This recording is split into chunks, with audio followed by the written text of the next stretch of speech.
बिस्मिल्लाहिर्रहमानिर्रहीम। लाखों करोड़ों दुरूदो सलाम मोहम्मद मुस्तफ़ा सल्लल्लाहु अलैहि वसल्लम और आले मोहम्मद पर। मैं हूँ उमर दराज गोंदल। हर गुजरते लम्हे के साथ मैच दिलचस्प हो रहा है। आपने सुना होगा हंडिया बीच चौराहे फूट जाने की बात, और आपने धोती भरे बाजार में खोल देने की बातें सुनी होगी।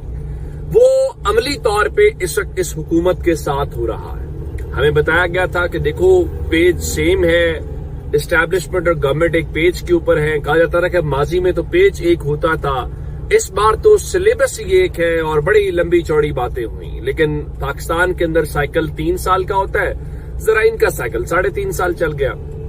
आपने ये देखा कि कल मुस्तफा कमाल की रात एक एंट्री हुई और उसमें उन्होंने कहा कि राना सनाउल्लाह साहब आप फिक्र ना करें, ये जो आपको तरमीम वाला मसला है, इस तरमीम के हवाले से तरमीम आ जाएगी और आपको पता भी नहीं चलेगा। वो यहां तक नहीं रुके, और मुस्तफा कमाल किसकी नुमाइंदगी करते हैं आप बहुत अच्छे से जानते हैं।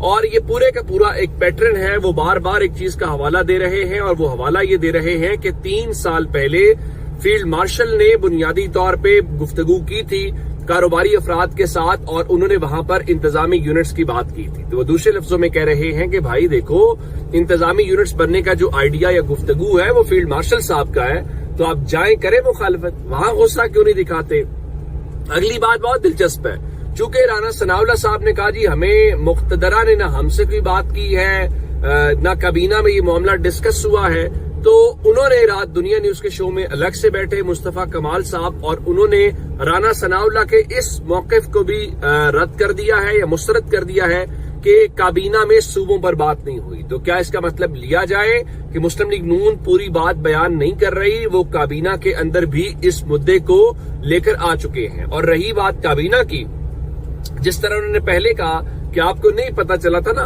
तो आखिरी लम्हे के अंदर आ गई थी तरमीम और आपने वोट भी किया था, और इस बार भी आ जाएगी। तो आज उन्होंने मजीद जरा इनकी धोती खोलते हुए कहा कि देखो फैसले पहले हुए होते हैं, काबीना से सिर्फ मंजूरी ली जाती है, कोई खास बहस नहीं होती। और फिर उन्होंने एक और सवाल पूछा कि आप ये बताइए, चले ये मान लेते हैं कि काबीना के अंदर 26वीं और 27वीं तरमीम आई, तो बताइए कि उन तरामीम के ऊपर कितनी कोई बहस हुई है।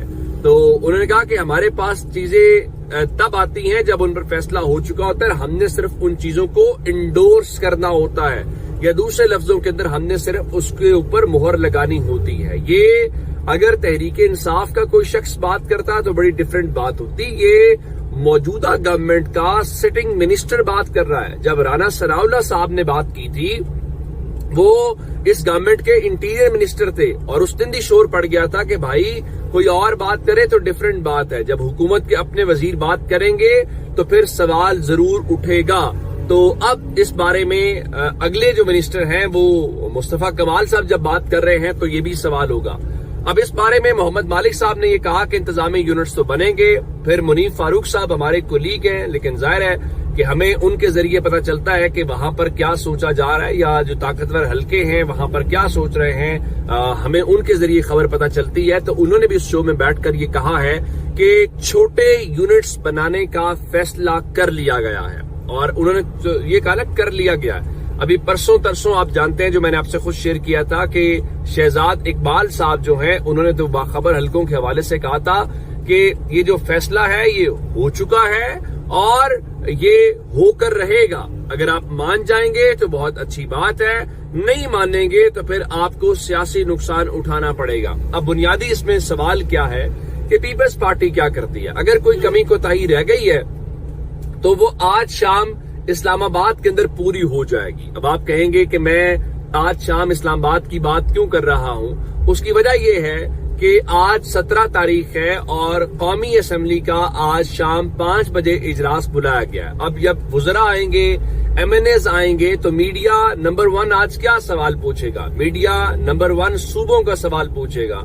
फिर अगर यहाँ पर कोई कमी कोताही रह गई तो उसके बाद कौमी असम्बली के अंदर तकारीर होंगी, गवर्नमेंट के लोग बात करेंगे, इत्तेहादी बात करेंगे। अगर वो बात ना भी करेंगे तो अपोजिशन या तहरीक इंसाफ गवर्नमेंट को छेड़ने के लिए ये बात जरूर करेगी। तो अब मुझे बताइए कि इस गवर्नमेंट के लिए, देखिए ये जितना मर्जी आप डैमेज कंट्रोल करने की कोशिश करेंगे, जब चीजें चौक चौराहों में आ जाए جب چیزیں میڈیا کی زینت بن جائیں تو پھر آپ مان لیجئے کہ گورنمنٹ کے لیے سب ویسا نہیں ہے. اب آپ اگر کرنا چاہتے ہیں تو آپ ضرور کریں، لیکن جو آپ کا خیال ہے کہ لوگ مان لیں گے کہ سب ویسے کا ویسا ہے، تو سب ویسے کا ویسا اس وقت نہیں ہے. تو آج ایک چیز تو ہو گئی ہے، اور پھر پیپلز پارٹی کے لیے تو بڑا سمارٹ ہے، وہ اس پورے مدعے کی پہلے بھی اونرشپ نہیں لے رہے، کیونکہ وہ عہدے لے رہے ہیں، اس سسٹم کا پارٹ ہیں. کل بھی ندیم افضل چند صاحب نے بیان جاری کیا اور انہوں نے یہ جو نون لیگ کی طرف سے بیانات دیے جا رہے ہیں اس حوالے سے کہا کہ کشمیر الیکشن جہاں ایک قومی جماعت نے بائیکاٹ کیا، ان کا اشارہ پی ٹی آئی کی طرف سے. ان کا امن و امان کی صورتحال یہ تھی کہ یہ ایک دن میں الیکشن نہیں کروا سکے اور مرضی کے نتائج تیار کیے گئے، اور انہوں نے کہا کہ آپ کے خاندان کا 40 سالہ اقتدار ہے، آصف زرداری کی جیل سے لے کر تحریک انصاف کے ورکرز کے ساتھ جو ہو رہا ہے یہ سب آپ کے کھاتے میں آ رہا ہے. وہ مسلم لیگ نون نواز شریف اور مریم نواز شریف صاحبہ سے بات کر رہے تھے کہ آپ دیکھیے ابھی تھوڑا سا وقت پلٹنے دیں، ابھی تھوڑی سی چیزیں تبدیل ہونے دیں. آج جو ندیم افضل چند صاحب ہیں اگر وہ پی ٹی آئی کے ورکرز کی بات کر رہے ہیں تو ہو سکتا ہے ایک وقت ایسا بھی آئے کہ پی ٹی آئی کے ورکرز کا جو مدعا ہے، جو بیانیہ ہے، وہ پیپلز پارٹی کی تقریروں کے اندر ہو. چونکہ اطلاعات ہیں کہ بلاول زرداری صاحب جو ہیں وہ محمود خان اچکزئی صاحب سے ملنا چاہتے ہیں. اگر وہ ملنا چاہتے ہیں تو وہ کیوں ملنا چاہتے ہیں آپ سب جانتے ہیں کہ ایک مشکل گھڑی آن پہنچی ہے، اور مشکل گھڑی جو ہے وہ اس میں جو سب سے زیادہ متاثرہ ہے وہ پیپلز پارٹی ہے. پنجاب کی حد تک بڑی دلچسپ صورتحال ہے. مریم نواز کا، نواز شریف کا گروپ تو شاید یہ اس حوالے سے ہوگا کہ صوبے نہیں بننے چاہیے، پنجاب تقسیم نہیں ہونا چاہیے، چونکہ انہوں نے وزیر اعظم کے اوپر نظریں رکھی ہوئی ہیں. لیکن جو شہباز شریف کا گروپ ہے اس کو اس چیز سے کوئی فرق نہیں پڑتا.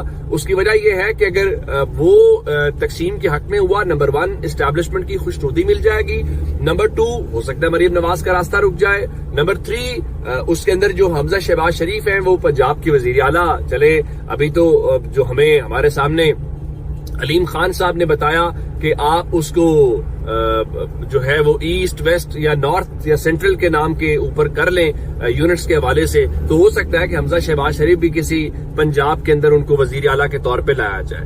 اچھا، اب ایک بڑا امپورٹنٹ معاملہ ہے، یہ جو اعزازات دیے گئے ہیں اس پر بہت تنقید ہو رہی ہے. لوگ کہہ رہے ہیں کہ دیکھو انڈیا میں اتنی آبادی ہے، اتنے ایوارڈز دیے گئے ہیں، اور پاکستان کے اندر اتنی آبادی ہے، اتنے ایوارڈز دیے گئے ہیں، اور قانون یہ کہتا ہے کہ اگر کسی شخص کو ایک بار اعزاز مل جائے تو اگلے 5 سال کے لیے اس کو کنسیڈر نہیں کیا جائے گا. لیکن احد چیمہ ہوں، اس کے علاوہ جناب محسن نقوی ہوں، ان کو تو پچھلے سال ملے ہیں. لیکن میں نے کہا جب ایوارڈز دینے والے خود ایوارڈز لینے والوں کی لائن میں لگے ہوں تو پھر چیزیں کیا ہوتی ہیں. پھر ہمیں یہ پتا چلا ہے کہ جناب احسن اقبال صاحب جو مسلم لیگ نون کے سینئر وزیر ہیں، اور احسن اقبال صاحب کے بارے میں عام تاثر یا تصور یہ ہے کہ وہ پروفیسر ہیں، چونکہ تو وہ مسلم لیگ نون کا ایک دانشور فیس ہے، ان کا ایک انٹلیکچوئل فیس ہے. تو اطلاعات کے مطابق یہ جو ایوارڈز کمیٹی ہے اس کے جو چیئرمین ہیں وہ جناب احسن اقبال صاحب ہیں. تو یقینی طور پہ یہ جو میرٹ کے اوپر اعزازات دیے گئے ہیں یہ جناب احسن اقبال صاحب نے دیے ہیں. تو آپ اندازہ لگائیے کہ اگر یہ میرٹ احسن اقبال صاحب کا اور یہ گورنمنٹ کا میرٹ ہے تو باقی چیزوں کے اندر وہ کتنا ہی خیال کر پاتے ہوں گے یا چیزیں ہوں گی. اچھا، اس حوالے سے ایک چٹھی جناب صدر کو گئی ہے آصف زرداری صاحب کو، اور یہ چٹھی جو ہے لکھی گئی ہے جناب جو اشبا کامران ہیں ان کی طرف سے، اور اس میں انہوں نے یہ کہا ہے کہ یہ آپ نے مختلف جو ایوارڈز دیے ہیں یہ غیر قانونی ہیں، یہ غیر آئینی ہیں، اور ان کے مطابق دیکھیے جب گورننس کا سسٹم ڈیلیور نہیں کر رہا تو جو ذمہ دار ہیں اس بیڈ گورننس کے، پور گورننس کے، ان کو ایوارڈز دینا کیسے جائز ہے. لیکن کیا صدر صاحب یہ واپس لیں گے؟ دیکھیے جہاں سے اعزازات کہا جاتا ہے اس کو بھی شامل کر دو، اس میں بھی شامل کر دو، وہاں کیا آئین اور قانون اور موریلٹی یہ چیزیں وہاں پہ کتنی معنی رکھتی ہوں گی یہ اب تک